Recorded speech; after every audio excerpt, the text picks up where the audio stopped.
अस्सलामुअलैकुम वरहमतुल्लाहि वबरकातुहु व मग़फ़िरतुहु। डियर स्टूडेंट्स, उम्मीद करती हूँ आप सब लोग खैरियत से होंगे। हम आपके टीचर शेख शिरीन फातिमा आज के इस सेशन के अंदर मैथमेटिकल लॉजिक इस चैप्टर के नेक्स्ट पॉइंट को डिस्कस करेंगे इंशाल्लाह, जो है logical connectives, simple and compound statement. इसके अंदर हमें देखना है कंपाउंड स्टेटमेंट क्या होता है, सिंपल स्टेटमेंट क्या होता है। इसके साथ साथ हम देखेंगे कंजक्शन, डिसजंक्शन,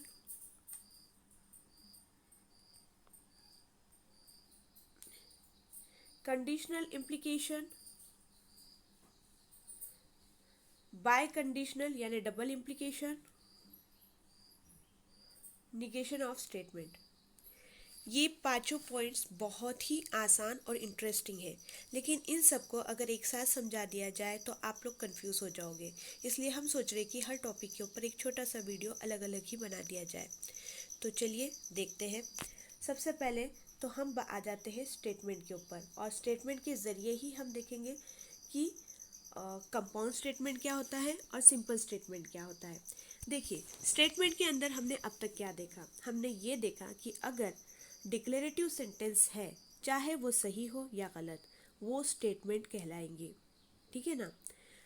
डिक्लेरेटिव सेंटेंस के अलावा अगर इंट्रोगेटिव सेंटेंस है यानी क्वेश्चन मार्क वाला, एक्सक्लेमेटरी सेंटेंस है, इंट्रोगेटिव सेंटेंस यानी क्वेश्चन मार्क वाला, एक्सक्लेमेटरी सेंटेंस यानी ये मार्क वाला जिसके अंदर फीलिंग्स इजहार होते हैं, गुस्सा, गम, खुशी वगैरह, कमांड है, रिक्वेस्ट है, ऑर्डर है, सजेशन है, या फिर ओपन सेंटेंस है, तो इन तमाम सेंटेंस स्टेटमेंट नहीं रहेंगे।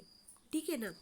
इसके अलावा हमने ये देखा था कि अगर स्टेटमेंट सही है, ट्रू है, तो उसकी ट्रूथ वैल्यू टी रहेगी, और अगर स्टेटमेंट गलत है, फॉल्स है, तो उसकी ट्रूथ वैल्यू एफ रहेगी। इसके साथ साथ हमने ये भी देखा था कि स्टेटमेंट को डिनोट किया जाता है इंग्लिश के स्मॉल लेटर्स PQRS से। ठीक है ना। ये अब तक हम लोग देख चुके हैं। अब देखिए सिंपल स्टेटमेंट और कंपाउंड स्टेटमेंट की बात करते हैं। ये अगर आप देख रहे हो, Ramu is going to Mumbai, ये रहेगा सिंपल सेंटेंस। ठीक है ना। इसके साथ साथ Shamu is going to Pune, ये भी रहेगा सिंपल सेंटेंस। अभी हम इसकी बात नहीं कर रहे। आई बात आपके समझ में।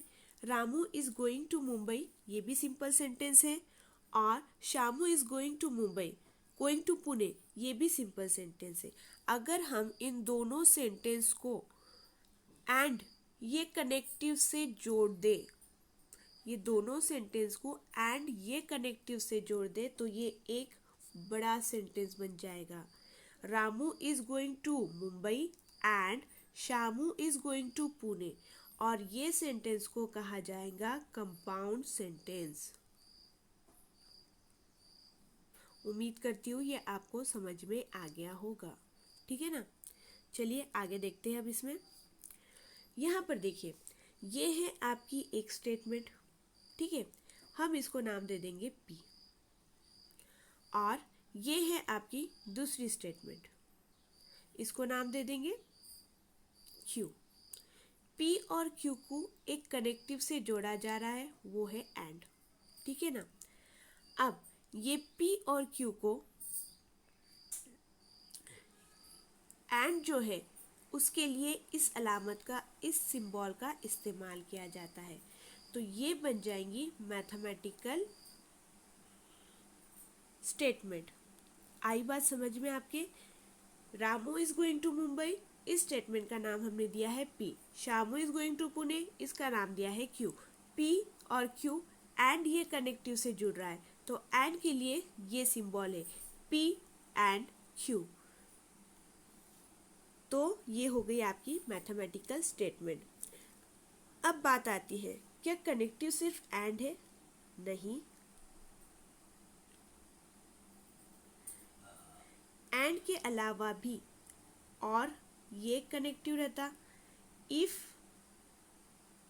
देन, ये भी एक कनेक्टिव है, इफ एंड ओनली इफ, ये भी एक कनेक्टिव है। ये 4 कनेक्टिव होते हैं। और इसके अलावा एक और चीज़ हमें देखनी है, निगेशन यानी नॉट के लिए, ठीक है ना। तो इनके लिए अलामत है, एंड के लिए है ये वाली अलामत, और के लिए है वी वाली अलामत। देखिए, और के लिए वी की अलामत और एंड के लिए उल्टा वी की अलामत, ठीक है ना। इफ एंड देन के लिए अलामत है सिंगल एरो की, शुआई की जैसी अलामत, या फिर रे की तरह अलामत, एक ही साइड से एरो रहेगा, बाण रहेगा। इफ एंड ओनली इफ के लिए अलामत है दोनों तरफ से एरो, ठीक है। और नॉट के लिए अलामत है ये वाली। देखिए, आपका पूरा चैप्टर सिर्फ इन 5 चीज़ों के ऊपर डिपेंड है। ये अगर आपको याद हो गए, ये अलामतें आपको याद हो गई कनेक्टिव के साथ, तो आपका ये चैप्टर बहुत ही आसान, सिंपल और ट्रिकी हो जाएगा इंशाल्लाह। तो आप ये याद कीजिए। इसके नेक्स्ट वाले नहीं, इसको हम लोग अभी टेक्स्ट बुक के अकॉर्डिंग देख लेते हैं ताकि बचा कुचा डाउट भी क्लियर हो जाए। देखिए, यहाँ पर बताया गया है logical connective simple and compound statement, the words और फ्रेजेस, कोई 2 वर्ड या फिर फ्रेजेस 2 सेंटेंस के according which are use to connect 2 statements are called logical connectives. अगर कोई 2 स्टेटमेंट को, कोई वर्ड या फिर कोई फ्रेज ज्वाइन कर रहा है, कनेक्ट कर रहा है, तो उसे कहा जाएगा लॉजिकल कनेक्टिव्स। जैसे we will study the connectives and, अभी देखा हमने, और, if, then, if and only if, और एक और यहाँ पर बताया जा रहा है नॉट, ठीक है ना। ये लॉजिकल कनेक्टिव्स है, अभी हम लोग इसे समझे हैं। आगे देखते हैं simple and compound statement. A statement which can not be split further into 2 और more statement is called a simple statement.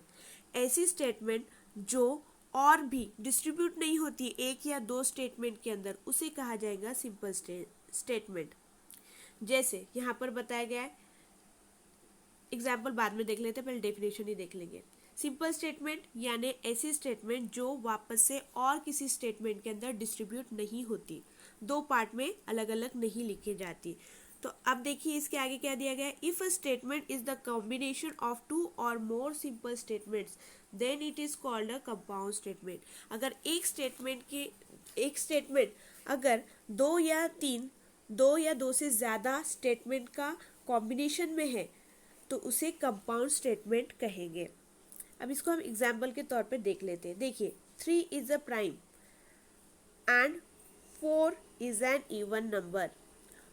2 sentence अलग अलग है और इसको जोड़ा जा रहा है एंड से, ठीक है ना, इसको जोड़ा जा रहा है एंड से, तो ये जो रहेगा ये रहेगा कंपाउंड स्टेटमेंट।